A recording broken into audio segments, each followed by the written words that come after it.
From KSAT 12, the Nightbeat starts right now. We begin with the new developments in the botched law enforcement response in Uvalde at the Robb Elementary shooting.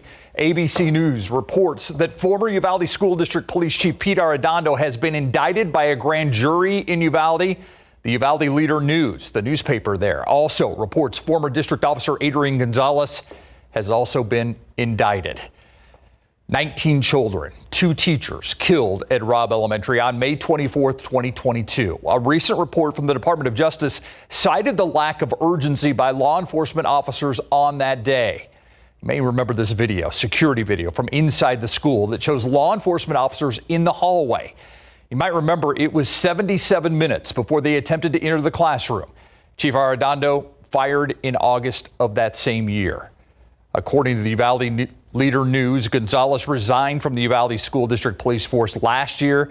The Leader News also reports both face felony indictments for abandoning and endangering a child. Indictments are something that Robb Elementary families have hoped for, but is only 2 indictments enough? The Night Team's Daniela Ibarra spoke with the victims' family members tonight. She joined us live from Uvalde. Daniela, I can't imagine what some of these family members must be feeling right now. Yeah, Steve, it's really just hard to put into words. Now, some of these families, like you mentioned, they're surprised that there were just 2 indictments. They were hoping for more.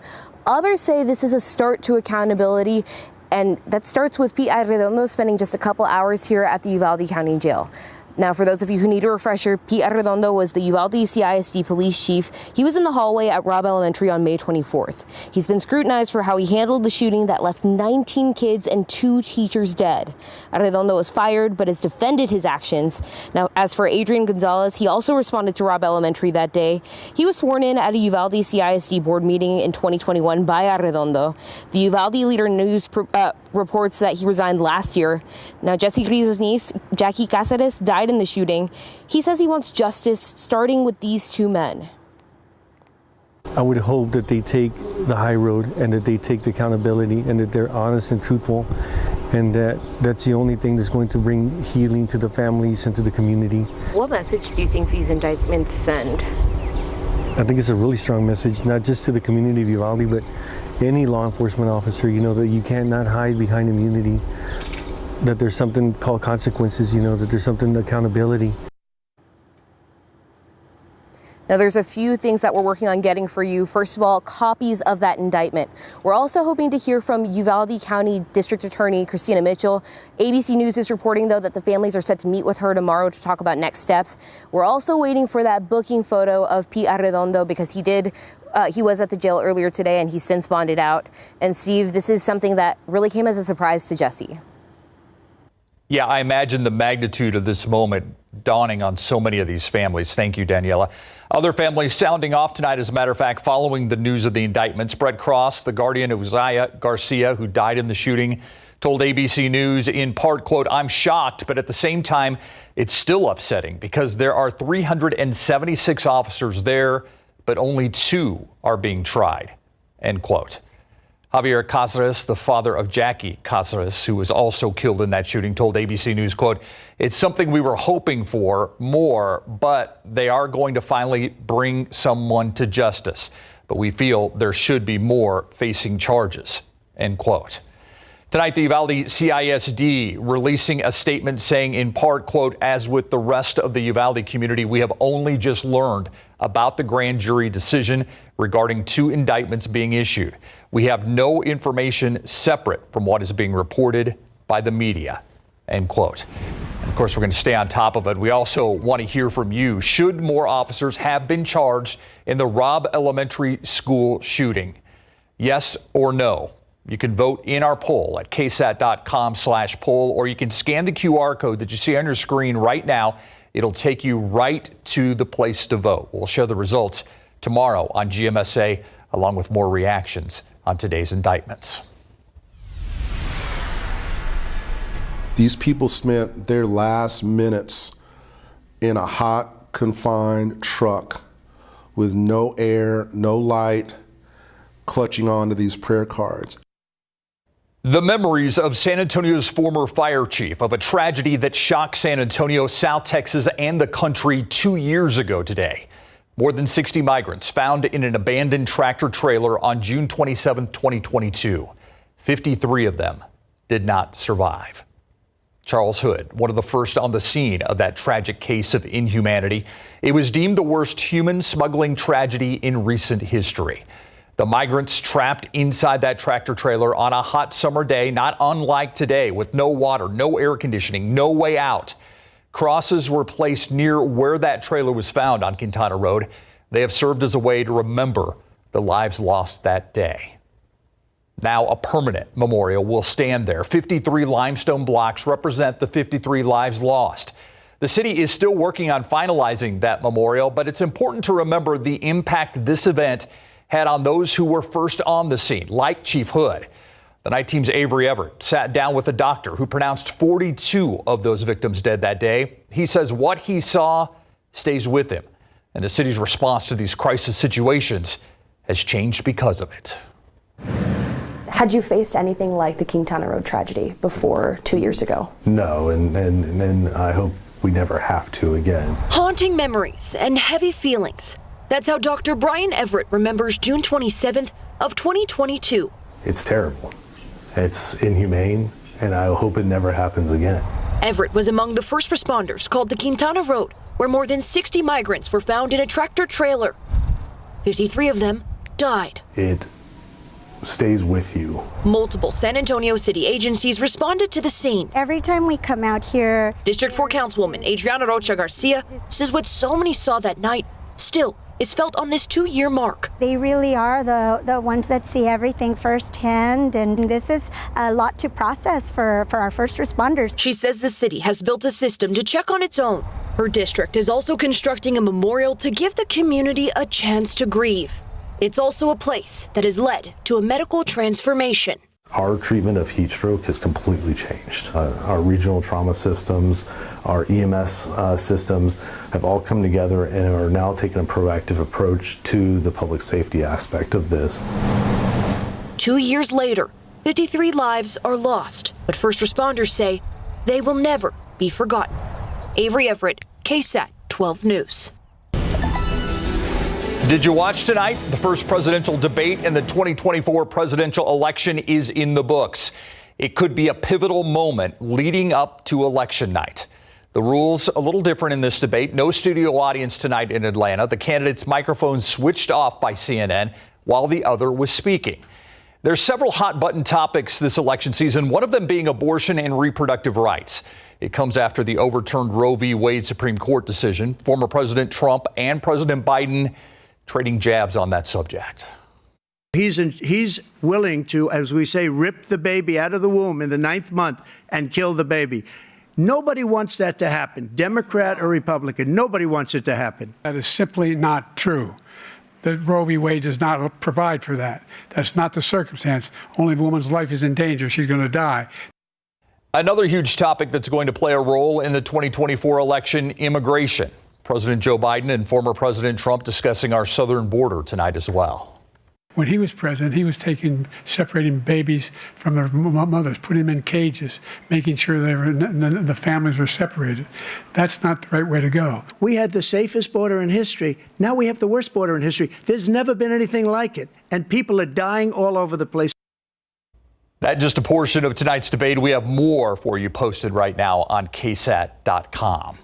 And a quick reminder, KSAT, your home for all of your election coverage. We have anything you need to know about local, state, national elections. Just head to the Vote 2024 tab on KSAT.com. It looks just like this. Happening tomorrow, a jury is set to decide the fate of this woman. Just as her trial was set to begin, Samantha Castillo pleaded guilty to killing bicyclist Beatriz Gonzalez while driving drunk in April of 2021. Today, friends, family, and Samantha's Alcoholic Anonymous sponsor took the stand, all sharing how Samantha has changed her life since that accident. Castillo also started a nonprofit organization called Think Twice San Antonio. It hands out free breathalyzers at events. Castillo facing anywhere from probation to 20 years in prison. You've probably never seen him on TV before, and that's just the way he likes it. Dale Keller is one of our photojournalists, and for the past 44 years, he's been bringing you stories from behind the camera. Now, he's marking the end of a legendary career. During his more than 4 decades here at KSAT, he's seen just about everything from political conventions to Spurs championships. We visited about all that, and streaming right now on all of our platforms. You can watch Dale talk about everything he's seen from behind the camera lens. How do you say goodbye to somebody who's been here 44 years? You just say thank you. And thank you for all you've done for KSAT, Dale. Opportunity Home's mission is affordable housing, but a few weeks ago they fired their CEO and said they needed to go in a different direction. Tonight on Nightbeat, we sit down with the acting CEO and hear concerns from affordable housing advocates.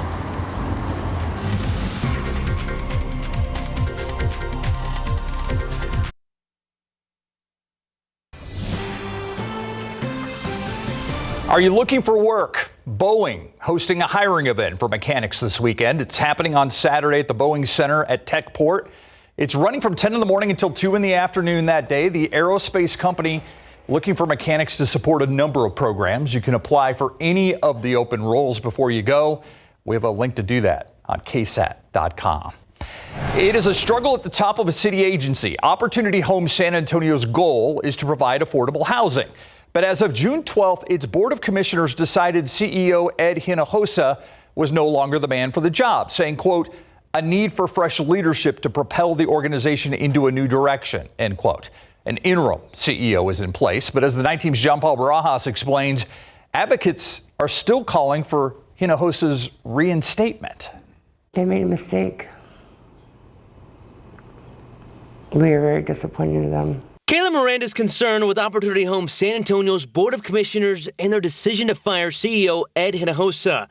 Public housing advocate says Hinojosa was fired after his administration issued notices to vacate to 625 residents at the board's request. They were shocked that $1 past due went out as a notice to vacate, but that was their order.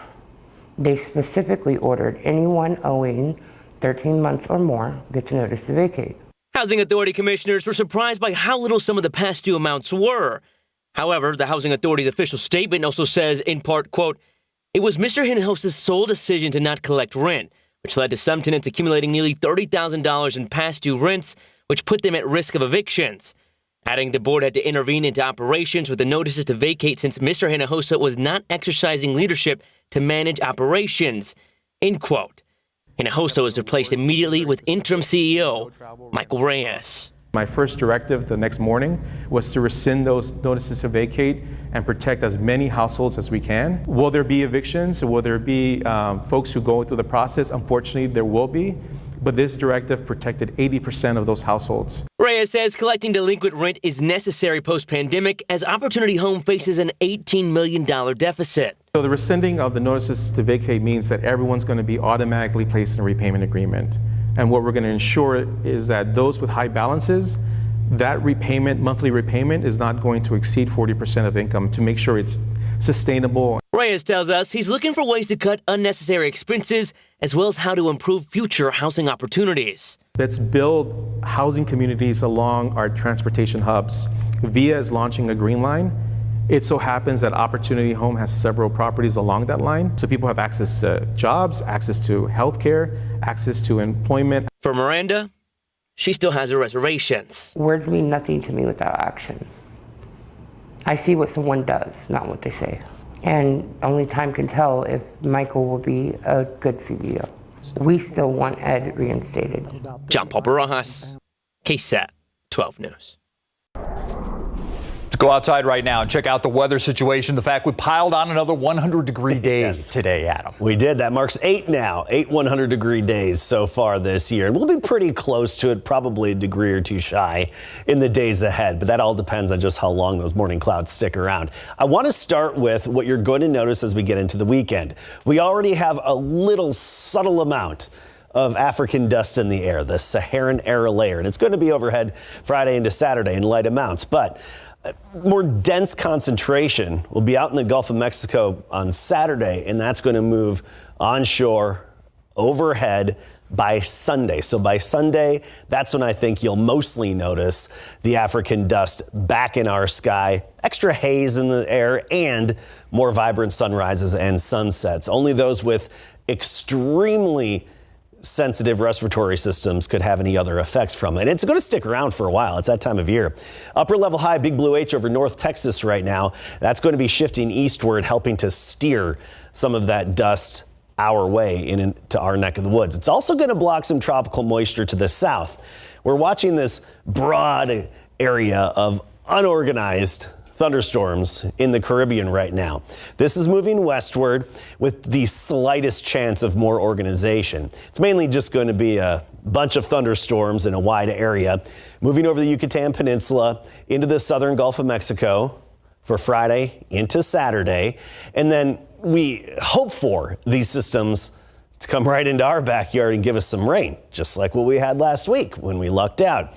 Unfortunately, the upper level high is going to keep this by and large far to the south of us, some rain for the Rio Grande Valley. However, a few straggler showers, light in nature, could work their way up between San Antonio and Corpus Christi, between Del Rio and Laredo. We could have a few isolated showers, but unfortunately, the bulk of this good tropical moisture will stay to the south of us. So we give it a 20% chance of a few showers on Sunday, and that's especially south of San Antonio. Another area we're watching, way out in the middle of the Atlantic. This is closer to Africa than it is the U.S. This is an area that's very likely to develop into the next tropical cyclone. Wouldn't surprise me if this becomes our first hurricane of the season. If, and a big if, it makes it anywhere near the U.S. It wouldn't be until well after the 4th of July, so something we'll be watching. 100 today, that's 7 degrees above average and 5 degrees shy of the record. That's in San Antonio. Del Rio, 101 elsewhere, largely mid to upper 90s. 79 in the morning tomorrow, 91 at noon, about 98 for the high temperature. But when you factor in the humidity, it's going to feel like it's 105 to 109 for a few hours tomorrow afternoon, and a southeasterly breeze at 10 miles per hour. Bernie 96, Bulverde 97, along with Nixon 99 in Hondo, Sabinal, Utopia making it up to 100. Basically right near 100, give or take a little bit. And notice we just have that 120% chance on Sunday, and 20% might even be a little generous. Most of us will just notice a little extra cloud cover in the sky. And by the way, speaking of clouds, we did have a nice little sunset out there this evening because of some high clouds, but the dust will give us vibrant colors to our sunrises and sunsets in the days ahead. And a live look outside with our live cam. You can see downtown, the lights twinkling on the left-hand side of the screen. Again, more haze, and you'll notice it especially when you drive over on the flyover ramps. Really, up high, look off into the distance, you won't see the same landmarks you always do. So you're saying enjoy the visibility while we have it? Yep, but it won't be as bad as the smoke that we had weeks ago. Thanks, Adam. All right, a lot, of course, in Pop we trust, but a lot of Spurs fans also scratching their heads about why they would trade a number 8 pick for a number 1 pick 7 years from now. Exactly, yeah. And luckily, we got to ask GM of the Spurs, Brian Wright, about that. So we'll hear his answer coming up. We also get a one-on-one with one of the Spurs' second-round picks, Harrison Ingram. Plus, the U.S. suffers a devastating blow in Copa America with a loss to Panama. The highlights coming up right after the break.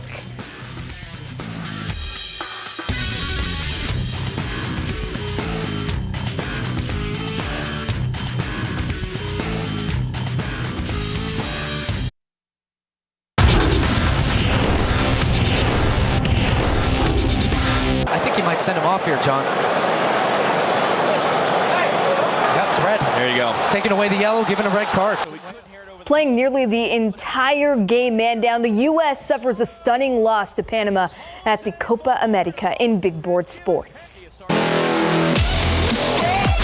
But first, let's talk about the 2024 NBA draft. All eyes were on the Spurs going in to the two-day event to see how the San Antonio front office would begin building around reigning Rookie of the Year, Victor Wembanyama. Let's rewind to yesterday. The Spurs had 2 picks in the top 10, and they decided to draft 1 pick and trade the other. With the 4th selection, the Spurs reeled in their potential point guard of the future, 6'6" guard Stephon Castle. The one-and-done 19-year-old out of UConn was arguably the safest prospect in the draft with a high upside, and as Wemby put it, the most NBA-ready player in the group. Castle's strengths as a 6'6" guard with a 6'9" wingspan, his perimeter defense, ball handling, and playmaking abilities.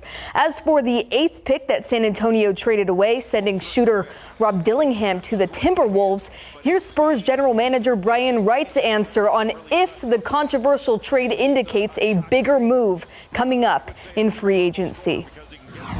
I don't know about all that. I think just in isolation, in a vacuum, felt like it was fair value for what the 8th pick was. And obviously, that's some 11-year-old right now, but ultimately, what you can do with the pick, what you can do with that pick, potentially could have some impact. Those decisions are always difficult ones because, you do all the work on the draft and there's, definitely players that you like, but you have to weigh the calculus on, what's best for ultimately for the future. Take that with what you will. All right, on the second and final day of the NBA draft today, in a trade down 1 spot with Indiana, which included cash considerations, the Spurs took Spanish guard Juan Nunez at 36. And with the 48th pick, San Antonio decided on another player from a college basketball blue blood, Harrison Ingram from UNC, a Texas native. There were some noticeables on your screen about those picks. Larry Ramirez caught up with Ingram right after the draft. We are here with one of the newest members of the San Antonio Spurs, Harrison Ingram. And Harrison, how are you feeling, man? Man, I feel like I just achieved my dreams. I mean, this is my dream. I've been working for it my whole life and been putting the hours in. I had a little injury during the process, and I just kind of prayed to God and trusted my agent, trusted my work, and I'm in San Antonio now. Let's do it. What does it mean for you to be drafted by the San Antonio Spurs? 5 NBA championships, legendary head coach. The big 3 used to play there. Now they have Wemby. I mean, man, I get to be coached by Coach Greg Popovich, play with good players like Wemby. Stephon Castle got drafted and a bunch of other good players on the team. I mean, I'm being San Antonio. I'm from Dallas, so it's not that far from my house. Right. Easy drive for my parents, and I'm back in Texas, man. So speaking of your parents, I was told that they own McDonald's franchises? Yes, sir, they do. They own a good amount. Okay. They own a good amount. Okay, so is that when on your cheat days you can have free Mickey D's for life? I can't do that now. I'm in the NBA now. I'm locked in. I'm all grilled chicken, salad, whatever else they got. All right, and last thing, what message do you have for Spurs fans? Man, I'm going to be the hardest working guy that you have. I'm going to do everything it takes to win, and let's go get some championships. Awesome. Very nice. Thank you for your time. Appreciate you. All right, back to you. Championships, love it. All right, after the break, we recap Team USA's loss to Panama.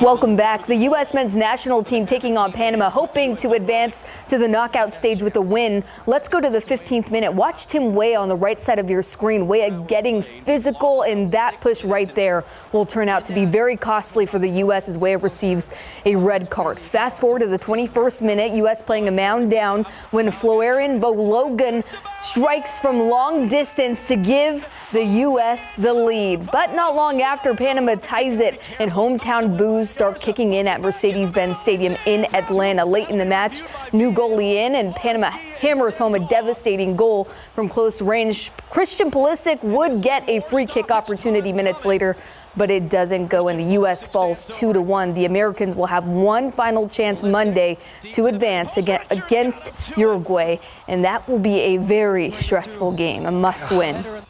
They can't do anything easy when it comes to men's soccer, can they? It's always a headache. Oh, unfortunate. Thanks, I appreciate it.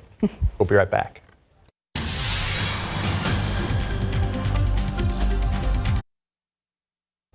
Nice sunset this evening. So some thunderstorms from this afternoon that deteriorated over College Station. Their leftover clouds moved our way and gave us this view with the low angle sun. Beautiful. Oh, by the way, did I mention it's still going to be hot and humid? Yeah. Focus on the pretty sunsets. Yes. That's it for the Night Beat. We'll see you tomorrow.